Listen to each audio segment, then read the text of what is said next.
the Soko G-4 Super Galeb. I adore this aircraft. This Yugoslavian light strike and training aircraft is amazing. It's such an iconic aircraft, especially because it's not one built by the USSR or America or Britain. It's Yugoslavian. So I've always just found this aircraft fascinating, and the G2 Galeb before that as well. What you're actually seeing here though is, well, it's actually a Hawk, just repainted to look much like the G4, because the aircraft was so similar, and I guess we'll get onto that a bit later. But in model form, I've always wanted to build the flying display team of Yugoslavia, the Flying Stars. And well, to do that you need multiple of these. And I've got a couple of these I got over the years, and they're quite hard to get hold of, obviously being a Yugoslavian model. Yugoslavia doesn't exist anymore, so it's quite hard to get. So when I got the opportunity to get, well, 1, 4, 7, 10, 13 of these models, like, what an amazing opportunity.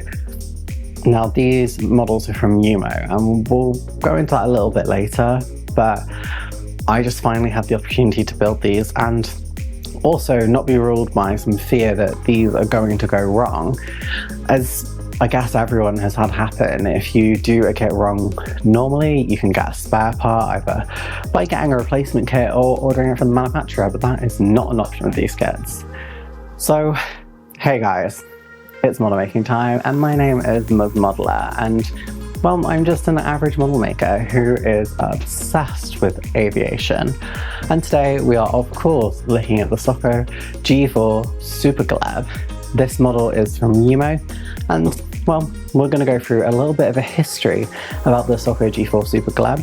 We'll also have a look inside the box at the kit itself, because I have 13 of these and I have a lot of them to make at some point. In fact, I have more than that. That's just this purchase that was just a massive luck find. And well, we'll have a look at how I'm going to use all of these. But first of all, shall we go and have a look at the history of the Soko G4? So the Soko G4 Super Galeb was a new aircraft designed to replace the G2 in service, and the G2 was a much more, I don't know if I should say rudimentary or it's just a design of its time. It was definitely aged at that point. It featured straight wings, it looked much more of that 50s style.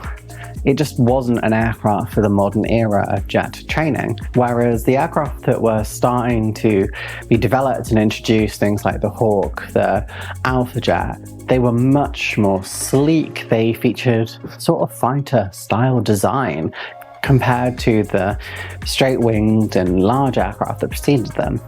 Now, Yugoslavia did have a successful aviation industry.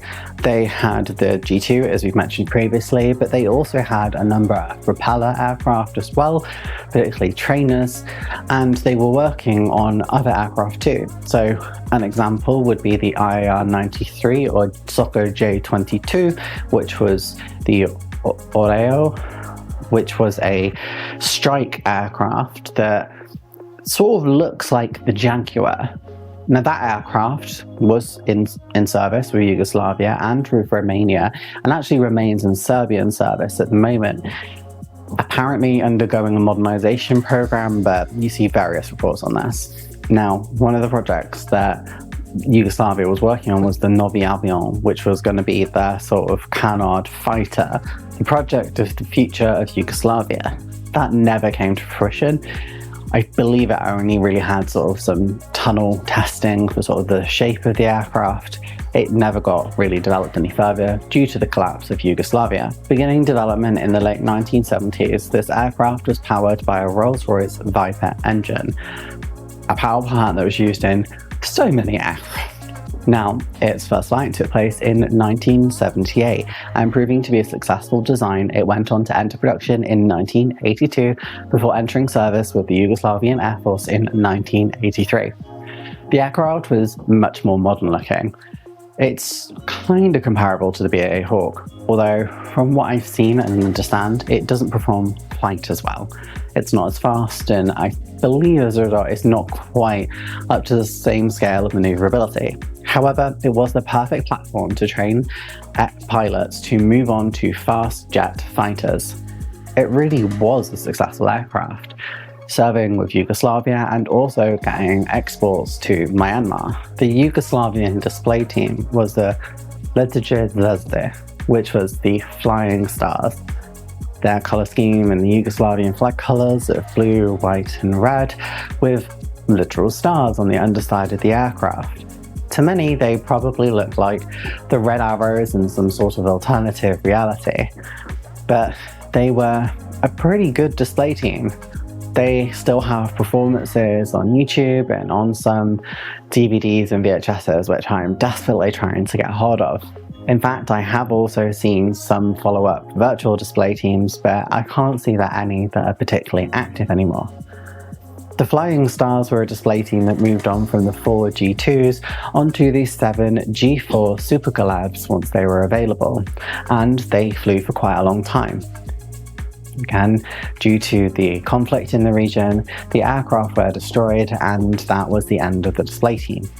Now, there are some of these in private hands, but not obviously to the extent of that display team, and we'll never see it again. Following the end of the war, the aircraft did serve with 3 of the air arms of nations that existed following the breakup of Yugoslavia, and that included what was at the time Serbia and Montenegro, Bosnia and Herzegovina, and Croatia.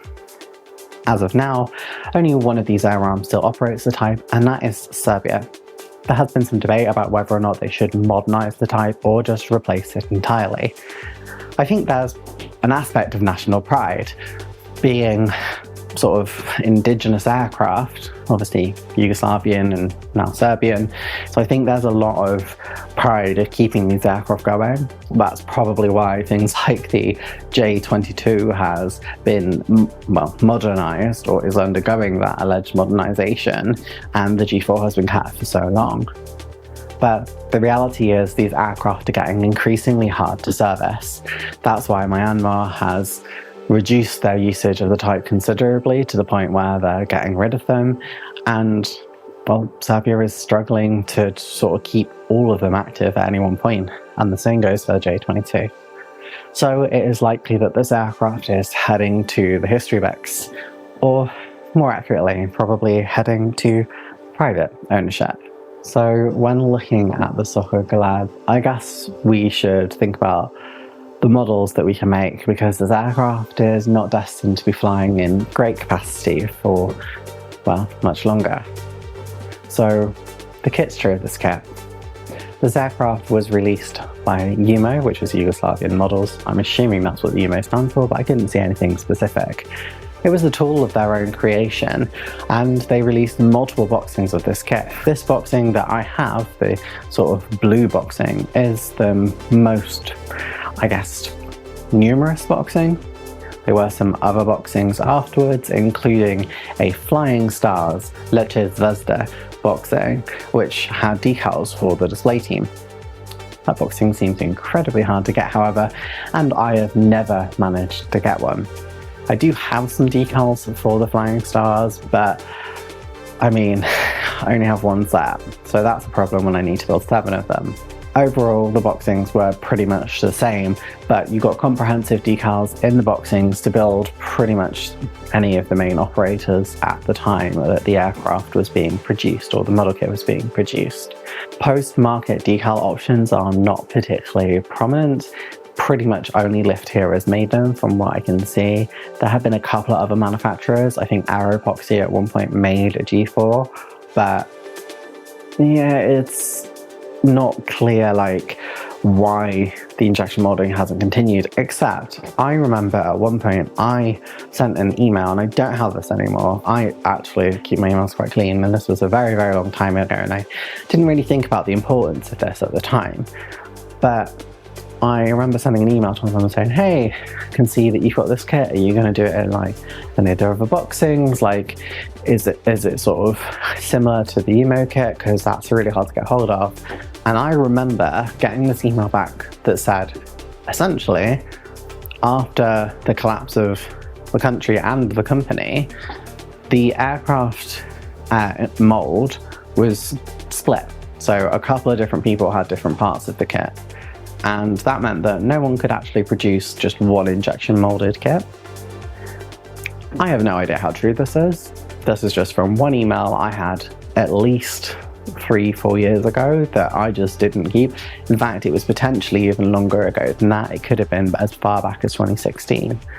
However, I do really remember it. And it just makes sense why no one has then just recontinued making this. It's a shame because these go up in price quite a lot, but it's nice that you can still get them from time to time. Hopefully though, there are companies that might make this again. The J22 has just seen a brand new tooling, and I've got that to build at some point. So I'm hopeful that, hey, maybe we'll get the G4 as well at some point.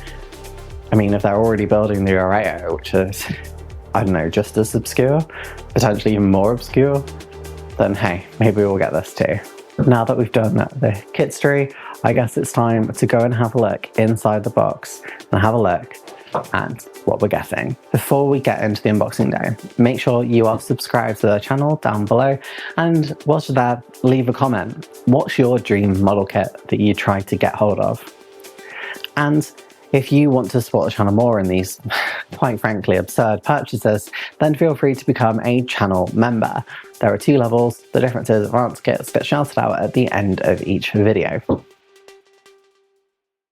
I love this model kit. That's why it's featured in so many of my rare videos.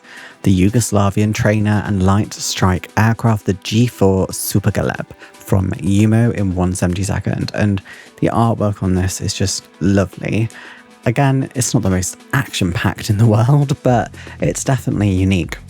Obviously, you'll see the 2 languages on here, which are English, and, well, it says Yugoslavian is sort of the flag, but my understanding is it's Serbian. I'm not really sure. It's not a language I know. You get multiple different markings, including Yugoslavian, Serbian, and Myanmar, so the only export customer for the aircraft. And you can see here that you get a lot of really lovely decals with this kit.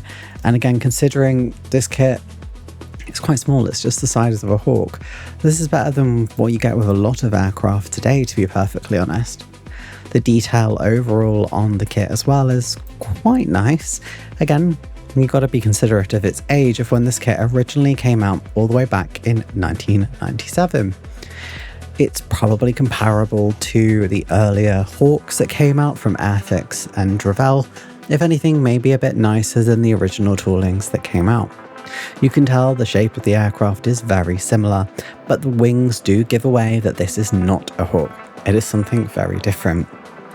It just has an overall slightly different profile, but when it is put together, it does look fantastic. I do think the sprues look quite nice, and there's not too much in the form of flash. There is definitely some overfill on the molds, and, well, it's a very limited run in the sense that this is the only thing the company released, so a little bit of cleanup is to be expected. The transparent parts are a massive surprise though, considering again the age of this kit and that this was the seemingly only kit they produced. It genuinely looks fantastic. The decals, as I said, are fantastic. I did not expect this level of detail from a kit that is this old, and also of just one subject. You can pretty much build anything you want, and there are an array of aftermarket decals available for this kit too. And as it turned out, I ended up getting another one of these, so now I probably have somewhere in the realm of 20 of these kits to build at some point. Oh my gosh. The instructions are also really nice. And, well, you can see that they put a lot of love into this kit. It really is a reflection of Yugoslavia's air industry at that period. Really well detailed plans, brilliant sort of decal markings. It's just overall a fantastic little kit, and a rare one at that. Well, we've done it. We've had a look at this kit for this, I know this isn't the real one, but for this fantastic aircraft, and I am so excited to build this. It's a dream project of mine. Is it going to happen immediately? No, because I already have a lot that I've committed to. But it's definitely something I'm going to be doing. And I think the most exciting part of this for me is I have been so scared of making this kit, because how the hell was I going to replace this? But now I have enough of them that I'm not as scared of getting them wrong or making them wrong. And the first one I'll probably make will be one in not flying star scheme, maybe just in normal camouflage scheme, just so I can get the hang of the kit, understand what it's like, and just enjoy it. I'm really excited to do this. And yeah, each kit, if I screw it up, I can't get another one. But at least I've got a few of them now, and hopefully I can get my hands on a few more so I can build this in every scheme possible, because there are some really stunning schemes out there. Thank you so much for joining me today. If you enjoyed what you've seen here today, make sure to subscribe to the channel and leave a comment down below. What do you think of this beautiful aircraft, the Soko G-4 Super Galeb? And if you want to support the channel more and these ridiculous purchases that I make, then you can become a channel member. Just hit that join button down below. There are two tiers, the starter kit and the advanced kit. The difference is advanced kits get shouted out at the end of the video, as you will see shortly. And if you want to join a friendly and lovely community of model makers, you can join my Discord. The link is in the description down below. It's a really vibrant and just chill place where you can just share your ongoing projects and your finished creations. And of course, don't forget to check out my website, muzmodeler.com. Well, thank you so much for being here, guys, and I'll see you in the next one. Bye! Thank you so much to all of my channel members. A big shout out goes to my advanced kit level members, including Bobby G, Dafty Duck, Bob and Genevieve Albridge, David Barber, Taggers365, Jeff's Dioramas, and my two longest advanced kit level members, that's Explosive Water and Crazy Locha. Thank you so much to all of my starter kits as well. All of you together help keep this channel running and allow me to increase my video production skills and quality. You guys are all amazing. And if you've enjoyed what you've seen here today, make sure to subscribe to the channel. And well, there's a recommended hit video here just for you. I do a lot of different models and some really unusual subjects, so I'm sure there'll be something just for you.